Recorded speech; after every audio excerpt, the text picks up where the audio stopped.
All right, welcome to our code along for doing a Charmander to Charmeleon. So what that's going to look like in the end, you're going to hit play, you're going to click on the screen, and you're going to see Charmander is going to evolve into Charmeleon as I press the mouse more and more. And we'll make it so we can change that speed, and you can do this with any images you want. We're just basically fading out one image and fading in the other. So let's start off with a whole new code. So again, in P5, you should have your setup and your draw function ready to go. The first thing you're going to want to do is actually, put the images on there, and then we'll go from there. We haven't done images before, so to load them into the sketch, I've already got them sitting on here. These are PNGs, so that makes it so my back can be, change the alpha on it so that I can make it transparent.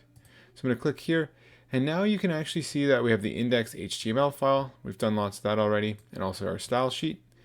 But we also have our sketch.js, which is what we've been using, and the JS meaning it's JavaScript. All right, so we're going to want to create a folder. I'm going to name this my image, so we'll add that. And then in that image folder, I want to upload a file. So I'm going to upload this Charmander file. Make sure that you've named it something easy. I think we're good. And do one more. Upload the Charmeleon one. There you go. Perfect.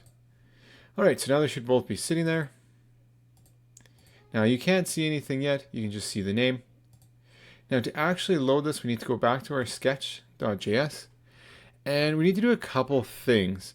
We need to, as soon as the program starts, we want those images loaded so that they actually show up when we say to show up. If they're not loaded in time, then the computer will try, it'll just fail loading it and just move on, and you won't actually see the picture.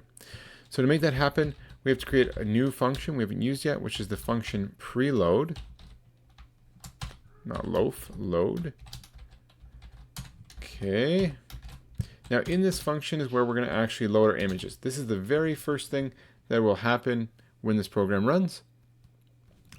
And you need to store these pictures into a variable.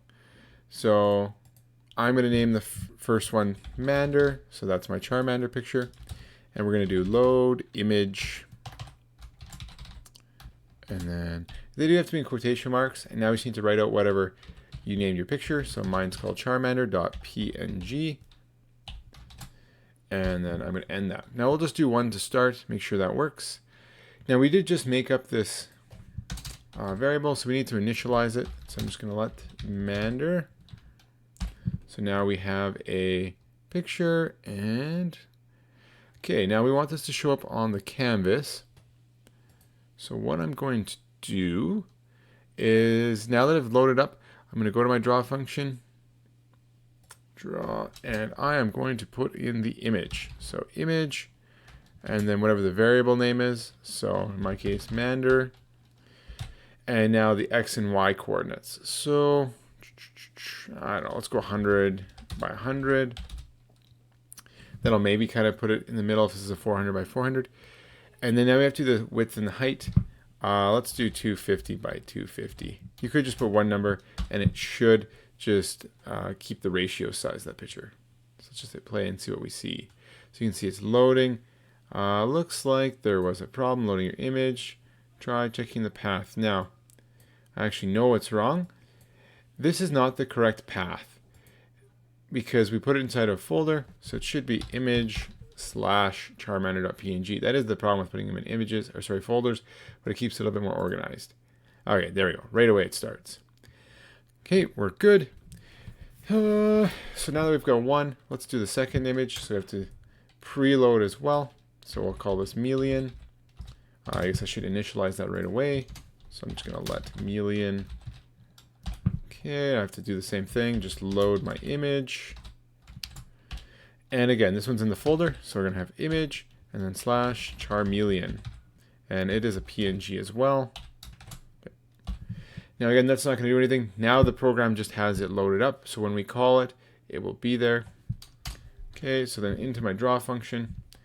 So image, the variable name that I stored the picture in, so Melion. I want it in the same place, so 100 by 100 for my XY, and then my width will be the same, is 250 by 250. Now if I hit play, perfect. I should see the Charmeleon over top because I have this drawing second. So that looks good so far. Okay, so then how do I make it so that this hides one of them? Well, let's hide the Charmeleon first. And we're going to do that using tint. The second one of this is our alpha color. So I'm going to want this alpha color to start as 0. And now the problem is, if you run it again, you see the Charmander for 2 seconds, but then you disappears. So above the Charmander, you also need to put its own tint again. And this one I'm going to have start as a full tint. There we go. So now it's sitting there because its alpha level is full. Now the other number that you see here, 255, is just our gray value. So if I change this to 100 on the Charmander, we should see the gray level goes down, and it should become more and more dark as I get closer to 0. You can see now it's just actually the outline, which does actually look pretty cool. And maybe you could do a cool little thing with that as it's changing. I'm going to leave this just as 255. I'll let you play around with that. So we're going to go back to our normal picture. So again, the second one is the alpha value, which is making the background transparent. Okay, perfect. Now, I want, as I click on the screen, for the Charmander to disappear.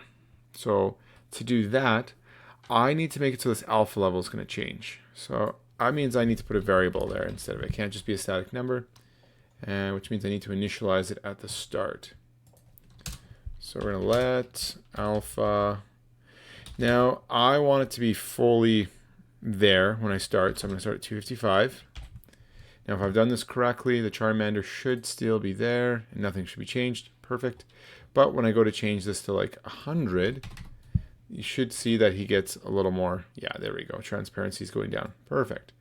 All right. So 255 to start. Now we want that so that as I click, the alpha level changes. Well, that means we're going to have to go back and use our function mousePressed. So function mousePressed. Okay. There we go. And what we're going to do is each time the mouse is pressed, we want that alpha level to change. So we're going to say, hey, the alpha level, we're going to want it to go down. And let's say it goes down by 10. So alpha minus 10. And we'll just see kind of how that looks. If it's too slow, we can make it bigger. If it's too fast. So we hit play. Every time I click, you can see it gets a little bit more faded. That's kind of slow. So let's do like, I don't know, let's do 35. It feels like it's going to be a lot better. There you go. Now you can actually see that he's fading fairly quick now. So that's good. All right. Now what about Charmeleon then? So as the Charmander's alpha is going down, we want the Charmeleon alpha going up. So he's coming into view.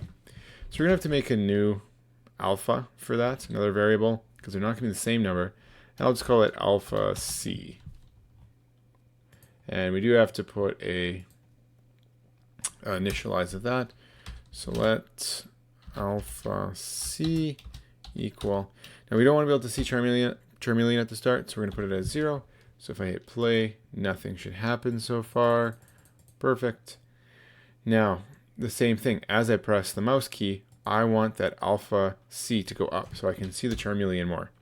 So alpha C equals alpha C.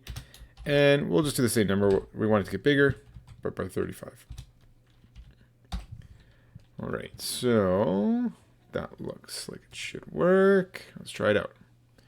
Now I can hit alpha, and there you go. So you can see the Charmander's alpha level is going down. The Charmeleon, you're starting to be able to see him each time I click. And by the end, it's just the Charmeleon left. So it looks like he's evolved into it, which looks pretty cool, I think. Maybe you want to go backwards for some reason. You can also use a different function, like maybe the keyboard. So like function and key pressed.